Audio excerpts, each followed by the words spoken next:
Frogs are absolutely amazing creatures, but did you know that they're actually beneficial to have in the ecosystem with our horses? Join me and I'll tell you more about it.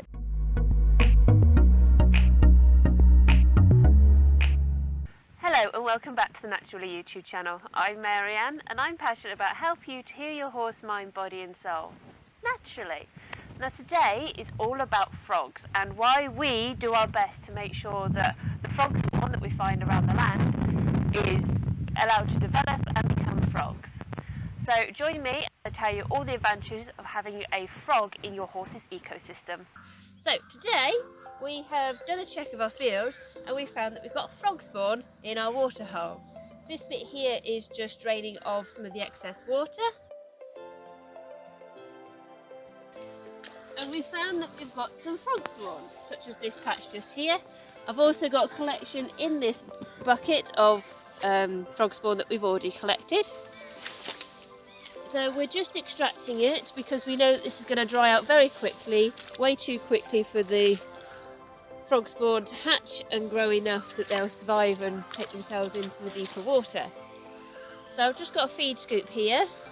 So I'm just going to scoop them out, pop them in this bucket, and we'll put them into the pond that we've got in the back garden, which is stagnant.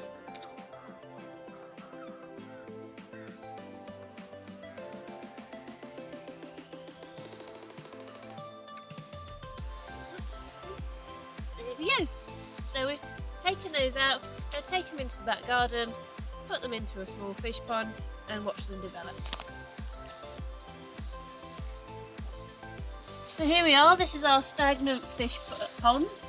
As you can see, we've already had one that's a nice frog that's already laid its eggs in there for us. So we're just going to add to it and we'll see how they develop. Obviously we want frogs in our ecosystem on the farm because they will eat insects, which we don't want around our horses. And also we don't want the insects around us either. So good for everybody. Also great for the ecosystem to have the natural predator within it and to keep it there as well. So we're just going to tip these in and they'll settle where they want to.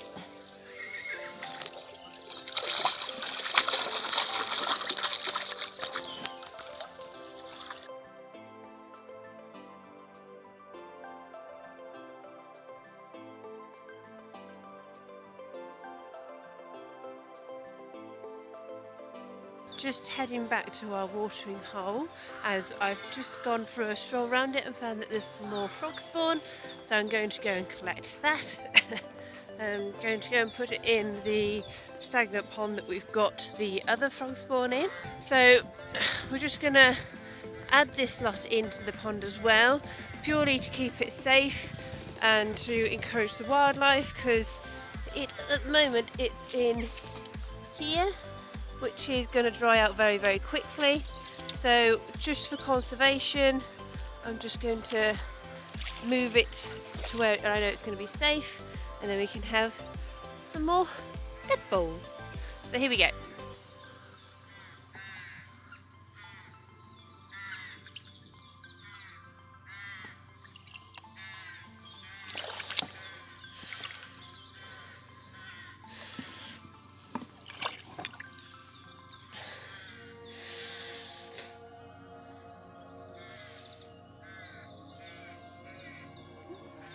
I'm not doing as well today obviously because I haven't got my scoop, I've only got this bucket, but it's slowly going in, slowly get it right. Just got this last little patch to do.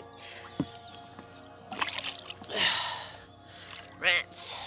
Okay, so I've got it all in now. I had to stop recording because I needed two hands to do it all. There we go. So it's in there now, there's none left in this water. You can see it's just about ankle deep. And because the weather is now changing, we're getting more spring weather, there will be no water here soon enough, and it will dry out and then we won't have the tadpoles. And I'll be telling you a bit about why we want tadpoles and frogs soon enough, so stay tuned. I'm just going to keep walking through here just to make sure that there's no more frog spawn anywhere. And I'll be doing regular checks just to make sure it stays that way, and obviously if I do find any then I can just grab my bucket or my feed scoop and just pop it straight in. I think my method going forward is going to be the feed scoop, because it seems to be a lot easier than an entire bucket. But we live and learn. I can't remember what method we used last year, but I don't think we were being as vigilant watching the pond here. I think I'm mostly just more vigilant this year because we have done so much work in chopping these down. Oh, hello! Are you enjoying this video all about frogs and the benefits to the horses? If you are, let me know in the comments below. Also, make sure you subscribe and you click the bell icon so you get notification about all future videos. Now, back to frogs. In the UK, there are 2 native frog species and 2 native toad species, as well as several non-native species as well. And overall, there are over 5,000 species of known frogs. However, scientists are discovering new species every day.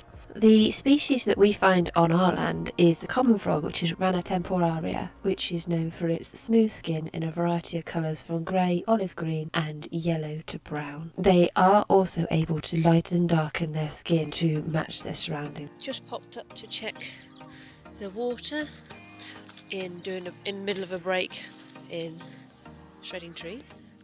Check out that video. I'll be linking it for you. So it looks as though this patch of water is very quickly going down. We've had quite a nice couple of days. So I'm just doing a check to see whether we got any more frog spawn. Hopefully we haven't, just because our stagnant pond is actually getting quite full of little critters, and we don't want there to be too many that they start competing for it. Looks like no more at the moment. They're most active during the night and hibernate during the winter in pond mud or under piles of rotting leaves, logs or stones. They, interestingly enough, can actually breathe through their skin as well as through their lungs. In the spring, the males croak to attract females, and once the eggs have been laid and form the frog spawn that we're all familiar with, the tadpoles hatch and over the next about 16 weeks gradually change into froglets, which is a process known as metamorphosis. Young tadpoles feed on algae, but as they develop and metamorphose into young froglets, they then become carnivorous, which is where we find them most helpful for us, because young froglets and also adult frogs eat insects. They can eat as many as 100 tiny insects in a single night, which means a single frog can eat thousands of insects across a season.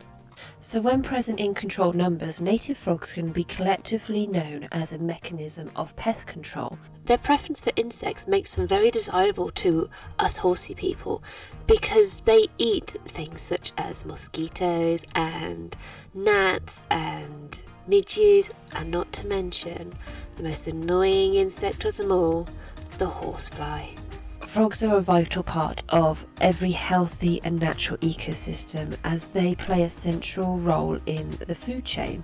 Do be aware, however, that the frogs will bring with them their own larger predators, so you may find that you also have an increase of predatory birds or smaller animals into your area as well. And this isn't generally a bad thing, because these larger predators will manage your frog population, thereby creating a balanced and sustainable ecosystem for the benefit of your horses without you having to do a single thing. It is important though that if you do something similar to this, where you are trying to encourage frogs into the area by ensuring that the frog spawn hatches, that you don't feed the tadpoles and the froglets and then the frogs as they grow and develop, because it'll affect your ecosystem, will do you more harm than good. Plus, there's no need to actually worry about your tadpoles, froglets and frogs, because they're instinctive hunters. They will find the food that they need, and they have such a wide variety in their diet of various insects, worms, snails, that they don't need the help. They are designed to survive, and they will. Instead, why not ensure that their habitat is exactly what they need, making sure that you've got a stagnant pond in the area where you want them, because there's an insect population that you need controlling. If you do have fish, however, in your pond, I would keep an eye on them though, as some frogs do get large enough that they can become predators to smaller fish. And if you do have that situation, I would suggest removing them from your fish pond and putting them somewhere else, or encouraging them to be somewhere else. Also be aware that if you've got your fish in your water troughs, that they are of a significant size, so that if frogs do also end up in those water troughs, that they don't become predators to your fish. If you want to know more about the benefits of putting fish into your water troughs, I'll just put a card up in the corner for you so you can watch that video when you want. So there we go, that's all about frogs and why we do the best to ensure that the frog spawn that we find on our land develops into healthy frogs. If you enjoyed this video, let me know in the comments below. Also, let me know what fact surprised you the most. Don't forget to check us out on Facebook, join the Facebook group, and check us out on Instagram, @naturally_Willa, for virtually daily updates on the herd. Also, make sure you're subscribed and you click the bell icon so you get notification about all future videos. I'll see you again soon. Bye!